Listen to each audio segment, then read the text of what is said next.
Yes, hello everyone and welcome to all our West Australian football fans to another edition of Around the WAFL. It's our grand final recap, and on that Sunday in September at Optus Stadium, the Thunder was the name as they defeated East Perth by some 6 goals over there in the decider at Optus Stadium. Paul Persick with you in the studio to recap the big dance alongside Ethan Roth. Third time for Peel Thunder in their short history, but all class told in the end. 3 out of 9 ain't bad, Paul. Great to be back, and what a remarkable turnaround. 12 months ago, the heartbreak of the grand final, and a year later they come out on top and get a little bit of redemption. As they say, you got to lose one to win one, and they certainly found that out, but they won it. That's the most important thing for all the WAFL fans this past Sunday at Optus Stadium. On today's edition, we're going to recap the game in detail, where Peel Thunder won it, where East Perth lost it, the best players from both sides, but also we're going to have the coach and captain of the Premiership side joining us throughout the show. And listeners, you can catch us on Facebook, Twitter and Instagram, also on YouTube,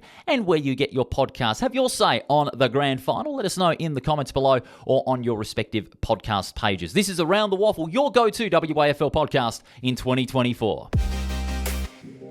Now, in Adam Reid's first year, there was no better way to finish it off than with a premiership. He set up the foundation thanks to Jeff Valentine, who was a previous premiership coach of Peel Thunder, and now Adam Reid has joined the club as premiership coaches for the mighty Thunder, and he's good enough to join us here on Around the WAFL. Adam, welcome to the show and congratulations. Morning, fellas. Thanks very much. Thanks for having me. Great to have you on the show.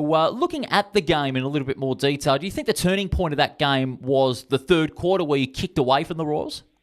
Yeah, definitely. I thought the second quarter we had plenty of opportunities but couldn't capitalise, and they were able to stay in the hunt. And then, the third quarter, we just got them on turnover, and that was probably the point where we got enough ahead to have a comfortable buffer leading into the last. And, it's been a couple of days now. Let us in how the celebration's been, and, what have the last couple of days looked like? It's been a good couple of days. So, obviously in the rooms afterwards with all the families and friends, which is magnificent. It was a great feeling in there. And then, on the bus down to Mandurah, back to the club. And again, the club was pumping. Just a lot of people there, so much support, which was magnificent.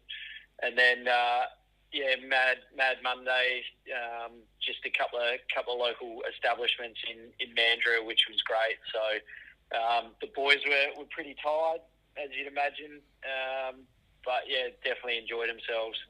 Now, I asked the same thing with East Fremantle's coach and captain last year. We're going to do this again this year. Who's been the best off ground when you're looking at the celebrations? Well, it's hard to pinpoint one because I haven't been there for all of it. I did my best to keep up, but I'm not a young man anymore. I'm just going to be the typical coach and say it was a good team effort. All right, we like that. Very good. As it was on Sunday as well with that grand final performance, especially when you guys were challenged in the last quarter when East Perth got to within 10 points. They started to, put on the accelerator and pile on the pressure, but then class really told, and that's how it can be summed up. The class of not only the Dockers players, but the local players as well. You're talking about the likes of Wilson and Blair Bell, who finished off in style with a couple of late goals. That's really what told the story, wasn't it? Yeah, and, to East Perth and Ross McQueen's credit, they threw everything at us in the last quarter. It was an amazing effort by them. They got their contest going, and then their running halfback, Stan Wright, had a tremendous last quarter, and so did Kai Wilcox. And we struggled to keep up with their speed off halfback, to be honest, and they sliced through us a few times. And we spoke about it at three-quarter time, trying to be prepared for them rolling the dice and attacking, but they just executed so well. It was hard to stop, and then fortunately, we were able to. Bossy was able to kick that goal, and then it went back to the middle, and we were able to get one out of the middle, and then that's kind of when we knew that we probably had a big enough buffer to hold them off the rest of the game. Speaking of that clutch forward line, how impressed the balance of that? Obviously, you got the guys like Tabner and Voss down there, but I look at a guy like Corey Tregenza, who had a really impressive, first half of the year and then lost his spot, but come back. You must be really impressed with the attitude of someone like that. Kicks a big goal in a grand final, comes away with a premiership, and it just seemed like he really didn't get too down on himself, and it was more about the team. 100%. So obviously, played first part of the year and performed pretty well, and then dropped away a little bit, and then availability played a part in him going back to the reserves, and he just kept his head high. He's worked incredibly hard, Corey. From where he was a couple of years ago, body-wise, for the rigours of WAFL footy, he's come leaps and bounds, and he worked his butt off, and then got his spot back, and that snap goal in the third was a crucial goal for us. So to see him execute that on the biggest stage, it's just reward for effort. And what about Liam Reedy as well? He finished off his season with a bang, 36 hit-outs. He took on Scott Jones, and even though he lost in the hit-out column, I reckon he played more of the pivotal role in the ruck, getting the ball out of the centre and penetrating that forward line. His season was absolutely monstrous. Yeah, look, I thought it was a great battle in the middle. Liam and Jonesy, just two big men going at it. And then I thought Jonesy had a couple of really good purple patches in the game, and what I would say as well is Jonesy really took advantage of when he was up against Corey in the ruck a couple of times by grabbing it out of the ruck contest and surging it forward for him. But when Liam was in there, I thought he was pretty good at ground level, so if the ball hit the deck, he was able to win a few crucial ground balls and get some territory for us. But I just thought overall, for everyone there, I just thought it was a really epic battle. It certainly was, but of course it was Reedy and Peel Thunder that won out on the day as well. Reedy, congratulations. It's a well-deserved triumph. First year as senior coach, and no better way to finish than holding the Premiership Cup aloft alongside the captain, Ben Hancock. Enjoy the continuing celebrations, Adam. We really appreciate your time, not just today, but also across the 2024 season, and we wish you all the best in your mission for back-to-back in 2025. Thanks, fellas. Thanks for having me, and thanks for all the support as well. You guys do a great job for the exposure of the WAFL competition, which is a great league. I really appreciate it, Adam. All the best. The great Adam Reid, Peel Thunder Premiership coach, joining us here on Around the WAFL. Great coach, well-spoken, and he's got a really good head on his shoulders as Adam Reid, and he's delivered in spades in his first year. Yeah, he does, and, it's not easy, there's guys coming left, right, and centre, guys finishing up their careers, guy like Bo Allen coming into the team, late in the year, so he's got a lot of, it's a hard job on his hands, but, interesting to see, what happens now, 2025. Obviously, he's working at the Freo Footy Club as well, right. So, he's probably already looking ahead and, enjoying the celebrations. They'll have the best and fairest and things like that. But the Tucky Medal on Friday as well, so that'll be interesting to see who does get that done as well. And I reckon Adam Reid will be speaking to a packed house over there at Lane Group Stadium. But a wonderful job by Adam Reid, a very exclusive club Premiership coach in your first year as senior coach. But well done to Adam Reid. We'll have the Premiership captain, Ben Hancock, joining us a little bit later on. This is Around the WAFL, our grand final recap for 2024. And let's go over the game, Rothy, in detail. Peel Thunder, they got off to a bit of a slow start. Only 1 goal 3 to 2 goals 2 in the first quarter against East Perth. But when you're looking at the game, I reckon it was the third quarter that really set it up for them. They don't call it the Premiership quarter for nothing, and you can emphasise that much more on Grand Final day. But when they kicked 6 goals 1 to just 3 goals 2, that really was the icebreaker, and it led them to their third Premiership. Yeah, the endurance was just a step above, and I think, East Perth sort of came back in that last quarter, but left their run too late. They got within 10 points. They threw everything out, as Adam Reid said, but Peel Thunder just too good in the end, and a couple goals for veterans like Wilson and Blair Bell at the end really just put the icing on the cake. Yeah, that's absolutely right. The scoreline 14-8-92, to 8-11-59. The margin 33 points at the end of the game, and Peel Thunder winning their third Premiership in their short history. Speaking of Blair Bell, has he retired? He backflipped 3 times over his career, but if this was his last game for good, how fitting it was that he got the last goal of the day. How fitting is his final series as a whole, really. And I heard, Mark Reddings interviewed Adam Reid in the rooms after the game, and Reedy said that he's going to be trying his best to, make sure Bell sticks around for another season. So we'll have to wait and see. But if he does decide to pull the pin once and for all, I think it's a decent way to go out. It is last goal of the day, holding up the Premiership Cup. There's no better way to exit the game than doing that. That's called going out in a blaze of glory. And I reckon Blair Bell, the Mayor of Mandurah, as he's been called ever since, going out in a blaze of glory. And you are right, his final series was brilliant. He didn't get a lot of possessions, okay, but just the impact that he was able to create when the ball came his way, especially in that first semi-final, was absolutely magnificent. And in the grand final as well, kicking 2 goals as well. Simpson medalist was Neil Erasmus.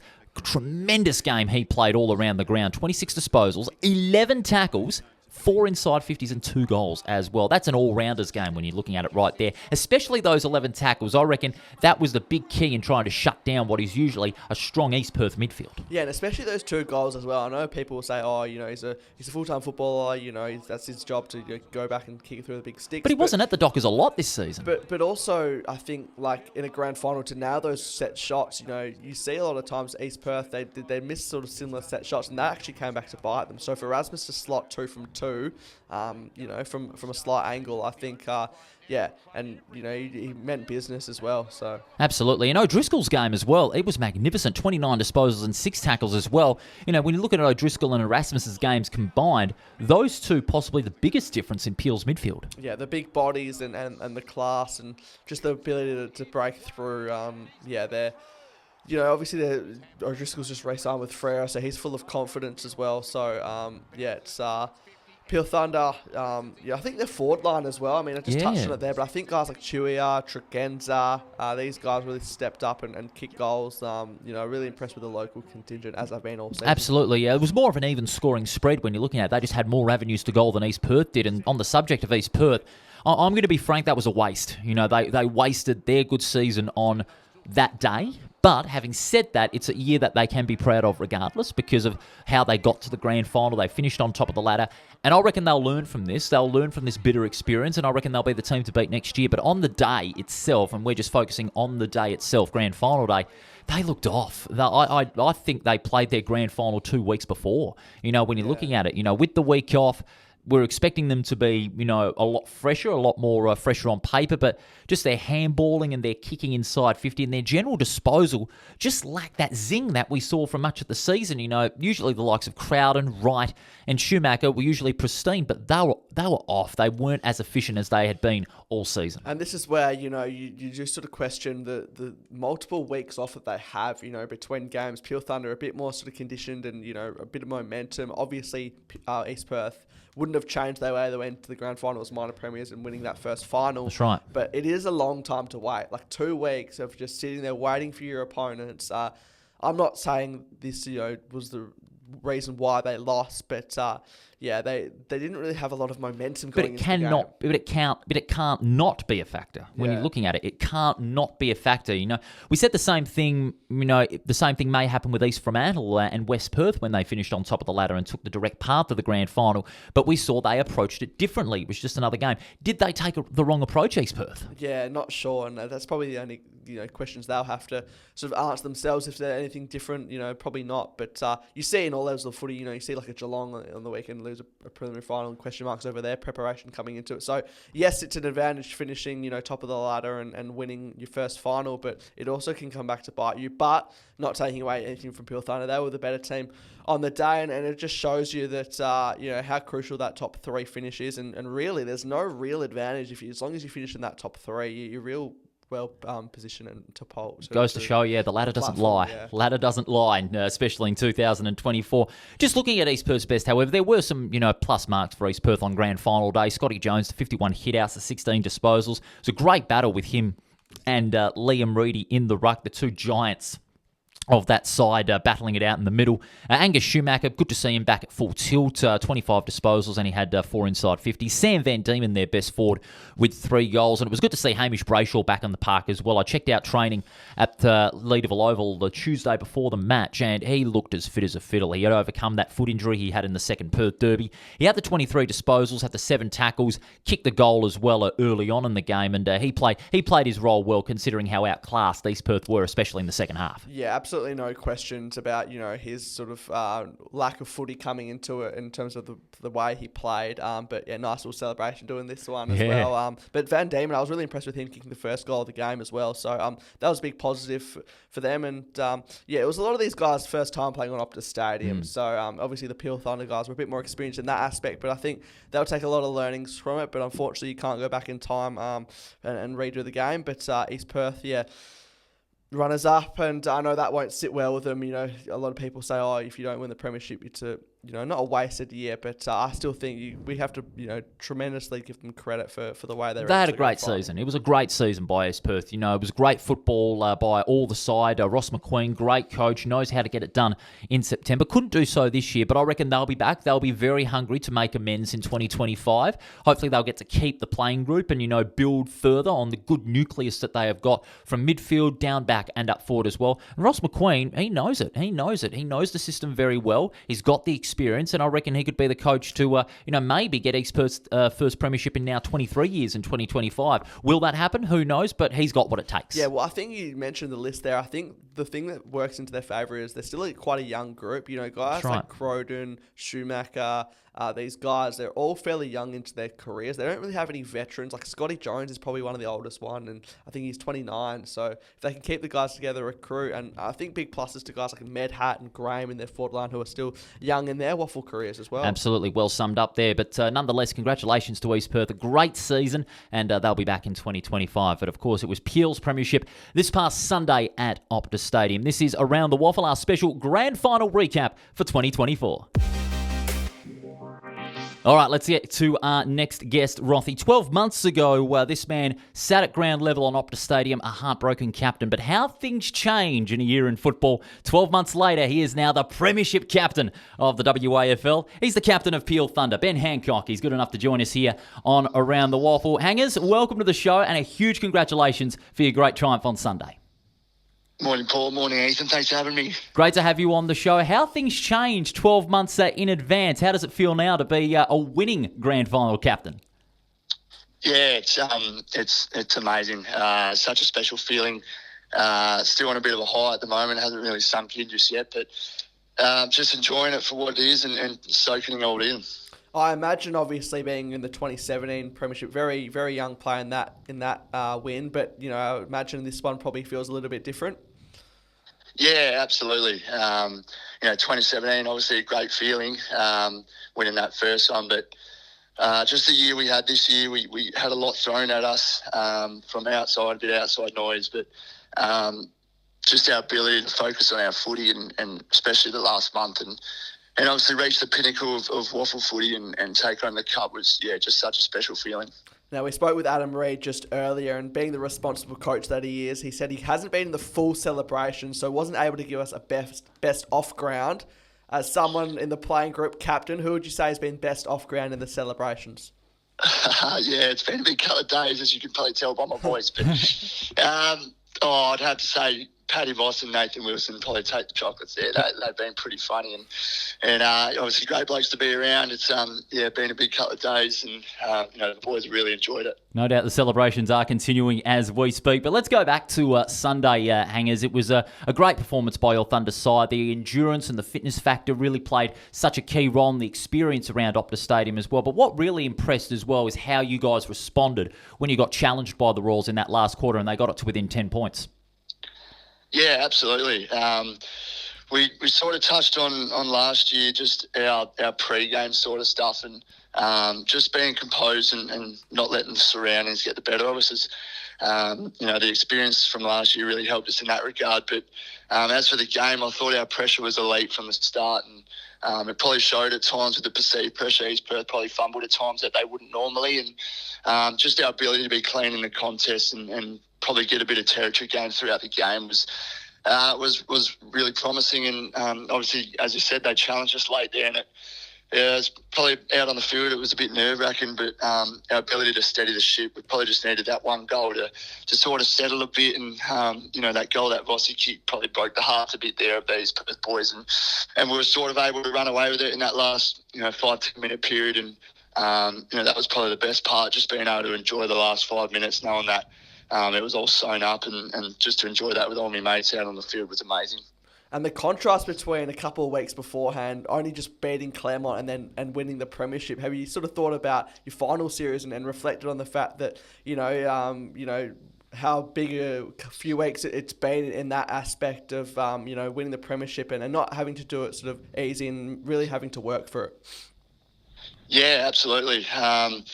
We had a couple of debrief beers yesterday and I was speaking to a couple of the boys and we're just saying our last 5 weeks was such a grind and such a challenge and a battle and We lost that game to miss out on the minor premiership to East Perth in the last round, and then lose the first final at home, and really backs against the wall in the last quarter against Claremont. We're 3 or 4 goals down early in the last quarter, and probably survived going out straight sets with the last kick of the game, and then we come up against Swan Districts in a prelim. The build up with that, with obviously the disappointing comments that Greg Hardy made on radio and all that sort of stuff that led up with Brady Gray. But our ability to go up to Bassendean, a bit of a hostile crowd, and 5 goals down at quarter time wasn't an ideal start, but our ability to play the footy and trust the process that we built throughout the year was awesome. And then, to put out that performance on Sunday was just, absolutely special. Couldn't have summed it up any better, Hangers. A magnificent teaming performance as well in those finals after losing that first final. Some of the younger brigade as well, they really shone through. Brady Gray, he had the last laugh in the preliminary final and to an extent in the grand final as well. Michael Selwood down back, what a season he's having. And Bo Allen, he came into the team a couple of weeks ago in that preliminary final in place for Will Brodie, but he really proved that he can be another big key for Peel Thunder if he doesn't get drafted in the 2024-25 summer. Yeah, you're absolutely right. A bit of a sliding doors moment for Bowie. He probably wouldn't have played that prelim if Will Brodie got up, so absolutely rad for him to be able to get the opportunity and make the most of it. I doubt we'll see him next year. I'd say definitely go up to the next level, but what a season he's had. Captain the state side, plays senior footy and reached the pinnacle of senior footy. So, he's had a pretty special year. Hangers, go out and continue those celebrations. You deserve it. It's been a wonderful season from you on the Peel Thunder side. Thanks for your time here on Around the Waffle. Congrats on the triumph and all the best for 2025. Awesome, guys. Thanks for having me, and thanks for all your coverage throughout the year. It's been awesome. Thanks, Benny. That was Ben Hancock joining us here on Around the Waffle, the Premiership captain of Peel Thunder. 12 months, they changed so well for Ben Hancock. In despair last year, but in elation this year as well, and a great captain. Yeah, and a whirlwind of a final series, as he just said. And, you just get the sense it's such a family club there, to say the least. And, guys like who missed out, Ethan Stanley and Lewin Colin, they should feel very a part of it. I was going to ask if we had more time. Obviously, ran out. He's gotten around those guys who missed out. But clearly, they would feel a part of it. And a bit of their Premiership cup is just as much theirs as the guys who ran out Absolutely. On Sunday. No doubt about it. Peel Thunder winning by 33 points over East Perth on Sunday. And, of course, Ben Hancock and Adam Reid celebrating with the Premiership Cup. This is our grand final recap here on Around the Waffle for 2024. But now post-game, and, the thing always comes up with the Peel Thunder and the Dockers alignment as well. And I found this a fascinating chat on radio earlier in the week about the argument of how the alignment has proven to be such a success. It's now already into its 10th year it is, and they've got 3 premierships out of it. They haven't won every premiership. The alignment hasn't always worked perfectly, and there has been always a lot of aggro and beef on social media about how a traditional WAFL club didn't win it. Honestly, I'm sick to death of the arguments as well. Peel Thunder deserved that premiership on Sunday. It's all about being the best team on the day, and they got it done. And think about this, Rothy.